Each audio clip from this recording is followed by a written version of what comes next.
Hello, మొత్తానికి నా కోరిక చిన్న కోరిక నెరవేరిందనమాట. Welcome to one more mini vlog. అదేంటంటే మా బ్యాక్ యార్డ్ రెడీ అయిపోయింది. ఇంకా నేను వెజిటేబుల్స్ పండించుకోవచ్చు అనే ఒక చిన్న కోరిక తీరిపోయిందనమాట. ఇంకా పండించుకోవడం ఆలస్యం అనమాట. బట్ ఆల్రెడీ ఒక హాఫ్ సమ్మర్ అయిపోయింది. ఇంకా మిగిలిన ఈ 3-4 మంత్స్లో అసలు ఏమొస్తాయో మనం ఎంత పండించుకుంటామో చూద్దాము. సో ఫైనల్లీ ఫెన్సింగ్ ఒకటి బ్యాలెన్స్ ఉందని చెప్పాను కదండి, ఫెన్సింగ్ కూడా అయిపోయింది.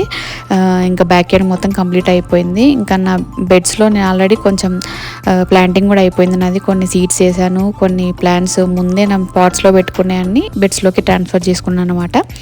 సో అవి ఏంటి అనేది అప్డేట్ ఇస్తాను నేను ఫ్యూచర్లో. కొన్ని లీఫీ వెజిటేబుల్స్ ఎక్కువ పెట్టుకున్నాను మెయిన్గా, ఎందుకంటే ఆల్రెడీ హాఫ్ సమ్మర్ అయిపోయింది. ఇంకా మిగిలిన 3-4 మంత్స్లో ఇప్పుడు ఎక్కువ పెట్టుకున్న వేస్టే, మళ్ళీ వింటర్ స్టార్ట్ అయిపోతే ఎట్లా అన్నీ చనిపోతాయి అని చెప్పి మినిమల్గా పెట్టుకున్న ఇయర్ మాత్రం. ఇంకా నెక్స్ట్ ఇయర్ నుండి ముందే ప్లాన్ చేసుకొని మంచిగా పండించుకోవచ్చు అనమాట.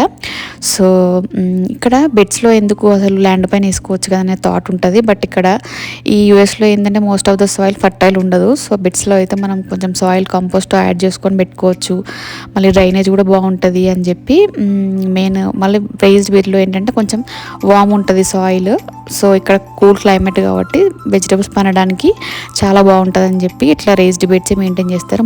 వీడ్ కంట్రోల్ ఉంటుంది, మళ్ళీ సిస్టమేటిక్గా నీట్గా ఉంటుంది చూడడానికి. తక్కువ టైంలో కొంచెం మంచి హార్వెస్ట్ తెప్పించుకోవాలి అని అంటే ఇదే బెస్ట్ ఆప్షన్ కాబట్టి అందరూ ఇదే ఫాలో